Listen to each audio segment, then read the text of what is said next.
और इसी ब्रह्मांड में इतने सारे ग्रह सितारे मौजूद हैं जितना धरती पे रेती के दाने नहीं हैं। तो आज के इस वीडियो में इसी ब्रह्मांड में मौजूद कुछ रहस्यमय और अजीब ग्रहों के बारे में मैं बात करूंगा, और हो सके तो इस वीडियो को एकदम लास्ट तक जरूर देखना, क्योंकि लास्ट वाला प्लैनेट सबसे अजीब और कमाल का होने वाला है, द डायमंड प्लैनेट। इस प्लैनेट का असली नाम है 55 कैनक्री ई, और ये एक ऐसा ग्रह है जो कि हीरे का बना है। इस प्लैनेट का हीरे से बना हिस्सा हमारी धरती के पूरे वजन से लगभग 3 गुना ज्यादा है। इस प्लैनेट को साल 2004 में डिस्कवर किया गया था।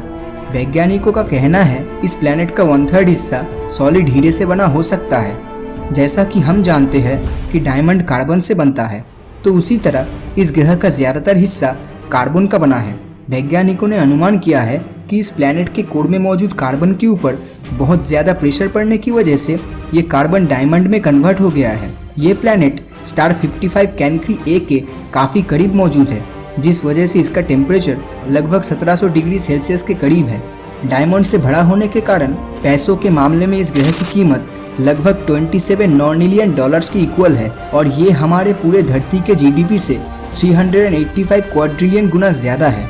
आइडिया के तौर पे एक क्वाड्रिलियन मतलब 1 के पीछे 15 जीरोस, और एक नॉर्निलियन मतलब 1 के पीछे 30 जीरोस। आई होप इससे आपको एक आइडिया तो लग ही गया होगा कि इस ग्रह की क्या कीमत हो सकती है। अगला प्लैनेट है केपलर 452b। 2015 में नासा के मुताबिक धरती के जैसा एक प्लैनेट डिस्कवर्ड हो चुका है, जिसका नाम दिया गया है केपलर 452b।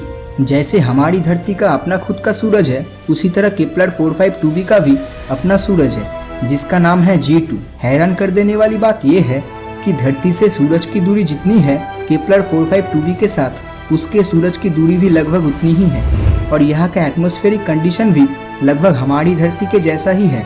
मतलब हमारी अर्थ की तरह यहाँ भी पानी, मिट्टी और हवाएं होने की प्रबल संभावनाएं हैं। इसका मतलब यहाँ पर धरती की तरह बहुत से विचित्र प्रजाति के जीवों के होने का हायर पॉसिबिलिटीज है।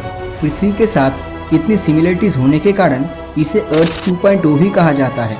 सूरज का एक चक्कर लगाने में धरती को 365 डेज लगता है, और वही दूसरी तरफ केपलर 452b को अपने सूरज G2 का एक चक्कर लगाने में 385 डेज जितना समय ले लेता है। मतलब दोनों के रिवोल्यूशन टाइम में सिर्फ 20 दिन का डिफरेंस है। हमारा सूरज 4.6 बिलियन साल पुराना है, और वही दूसरी तरफ G2 6 बिलियन साल पुराना है। केपलर 452b हमारी धरती से 2 गुना बड़ा है, लेकिन अगर यहाँ पर एलियन लाइफ होने का चांसेस इतना ज्यादा है, फिर अभी तक हमें इस ग्रह में एलियन लाइफ के बारे में कोई इन्फॉर्मेशन क्यों नहीं मिल पाया है। दरअसल धरती से इस प्लैनेट की दूरी लगभग 1400 लाइट ईयर जितनी है। अब आप समझ ही चुके होंगे कि यहाँ तक पहुँचने में आज के टेक्नोलॉजी से बनी स्पेसशिप को कितना ज्यादा समय लग जाएगा। लेकिन अगर फ्यूचर में नासा, स्पेसएक्स और इसरो जैसी स्पेस एजेंसी अगर स्पेस ट्रैवल टेक्नोलॉजी को फ्यूचर में इम्प्रूव कर पाए, तो हो सकता है भविष्य में हम इस ग्रह पे कभी ना कभी जरूर पहुंच पाएंगे। अगर ये दोनों प्लैनेट्स के बारे में जानकर आपको मजा नहीं आया हो, तो जरा इस अगले प्लैनेट के बारे में सुन लीजिए। ये ऐसा प्लैनेट है जहाँ पर बारिश जरूर होती है, मगर वो पानी का नहीं बल्कि कांच की होती है। असल में इस ग्रह का वायुमंडल सिलिका के पार्टिकल से बना है, और ये सिलिका रेती में पाया जाता है। और ये कांच की बारिश कोई मामूली बारिश नहीं है, क्योंकि यहाँ पर हवाएं लगभग 8700 किलोमीटर पर आवर के रफ्तार से बहती है। आइडिया के लिए बताना चाहूँगा, ये स्पीड साउंड के स्पीड से लगभग 7 गुना ज्यादा है। सुनकर यकीन नहीं होता है ना, लेकिन सच्चाई यही है। एक सेकंड के लिए इमेजिन कीजिए आप एक ऐसे प्लैनेट पे हो जहाँ पर ये सिलिका पार्टिकल कांच के रूप में आसमान से गिर रही है, और वो भी साउंड के स्पीड से 7 गुना ज्यादा तेजी से। ये तो इमेजिन करने में भी डर लगता है। इसके साथ इस ग्रह का तापमान लगभग 930 डिग्री सेल्सियस के करीब है, जो यही सिलिका पार्टिकल को पिघलाकर कांच में कन्वर्ट कर देता है। ये प्लैनेट HD 189773b को बाहर से देखकर कौन बता सकता है कि यहाँ पर कांच की बारिश होती है। अगला प्लैनेट है ग्लिस 436b। इस प्लैनेट को 2004 में डायमंड प्लैनेट के साथ ही डिस्कवर किया गया था। इस ग्रह की खासियत ये है कि ये एक आग में जलने वाला बर्फ का प्लैनेट है। अब ये सुनकर हर कोई बोल सकता है कि भाई ये क्या बकवास कर रहा है, ग्रह पूरा बर्फ से बना है और फिर भी जल रहा है। लेकिन यकीन मानिए फ्रेंड्स, यही इस ग्रह की खासियत है। और इस प्लैनेट का एवरेज टेम्परेचर 450 डिग्री सेल्सियस है। मतलब पूरी तरह बर्फ से ढका हुआ प्लैनेट, जिसकी एवरेज टेम्परेचर पानी के बॉइलिंग पॉइंट से 4 गुना ज्यादा है। लेकिन आखिर ऐसा कैसे हो पाया है?